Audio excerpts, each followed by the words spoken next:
রাজশাহীতে আজ থেকে আম পাড়া শুরু হয়েছে।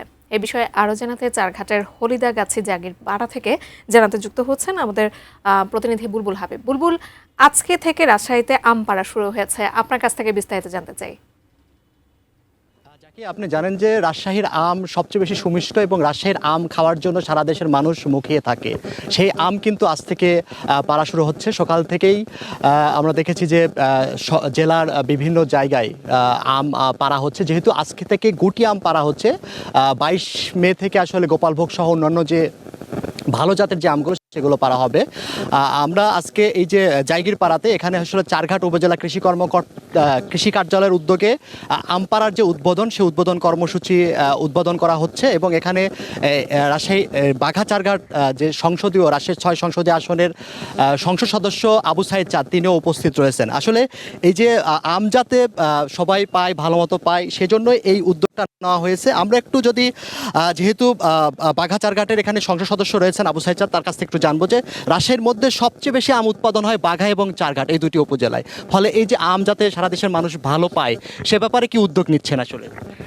আসলে আপনারা জানেন যে চারঘাট বাগার আম সবটা সুস্বাদু এবং মানুষের চাহিদাও বেশি, এবং এই আমটা যাতে আপনাদের কৃষি মন্ত্রণালয় থেকে যে নির্ধারিত সময় দিয়েছে সেই সময়ের মধ্যে আমরা আম ভাঙার প্রক্রিয়া চলছে। যদিও কিছু কিছু আচারের জন্য আম যায়, অন্য আম বাজে আমগুলো যায়। আমরা এই আমকে বাজারজাত করার জন্যে যাতে আমাদের লোক কৃষি পণ্য আমটা ভালো দামে বিক্রি হয়, তার জন্যে কিন্তু পাকাপোক্ত করে আমরা চালান করার জন্য আর পাঠানোর জন্য চেষ্টা করছি, যাতে পাকা আমটা। তার ধারাবাহিকতা আজকে আপনারা দেখতে পাচ্ছেন যে আমার হাতে একটা আম আছে। এই আমটা পাকা এবং এক টুকরে আমও দেখছেন, এখানে 1 ক্যারেট আমও পাকা আছে। অতএব পাকা আম ছাড়া আমরা ভাঙছি না, যাতে মানুষ আমাদের এই চারঘাট বাগার আমের পুর করে। অতীতে আপনারা দেখেছেন যে বেনজির কিন্তু আমটাকে নষ্ট করে দিয়ে বাজারটাকে নষ্ট করে দিচ্ছিল। আমরা চাচ্ছি যে আমাদের আম এটা পূর্বপুরুষের সম্পত্তি, আজকে নতুন না, এটা পূর্বপুরুষের সম্পত্তি।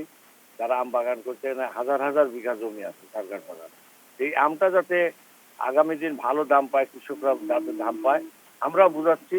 কৃষি ডিপার্টমেন্ট থেকে যারা আসছে তারা বুঝাচ্ছে, আমাদের সাথে বুঝাচ্ছে যে যাতে আমটা সুন্দরভাবে এখানে পাকাপোক্ত করে ভাঙায়, হলে মানুষ খাওয়ার প্রতি আগ্রহ হবে। এটাই আমার কথা।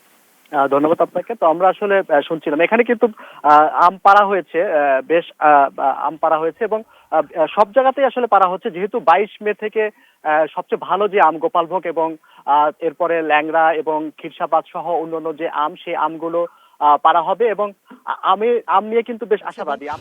সব জায়গাতেই আসলে পাড়া হচ্ছে, যেহেতু 22 মে থেকে সবচেয়ে ভালো যে আম গোপালভোগ এবং এরপরে ল্যাংড়া এবং খিরসাবাদ সহ অন্যান্য যে আম, সেই আমগুলো পাড়া হবে। এবং একটু কৃষি কর্মকর্তার যদি একটু কথা বলি, একটু বলেন যে এবার ফলও কেমন আশা করছে?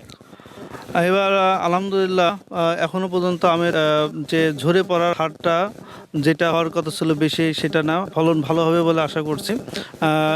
12 হেক্টর প্রতি 12 টন প্রায় হবে, ভালো যে জাতগুলো 12 টন পার হেক্টর ফলন হবে আশা করছি। তো রাজশাহীর আম সবাই খাওয়ার জন্য আসলে মুখিয়ে আছে এবং আশা করছে যে যেহেতু মানে কোনো ধরনের অপরিপক্ক আম যাতে না বাজারে যায়, কারণ প্রশাসন যেহেতু সুষ্ঠু রয়েছে, আশা করছি যে আসলে সারা দেশের মানুষ রাজশাহীর যে ভালো আসে আম খেতে পারবে। তো এই ছিল এখান থেকে যে আম পাড়া শুরু হয়েছে তার খবর। বুলবুল, ধন্যবাদ।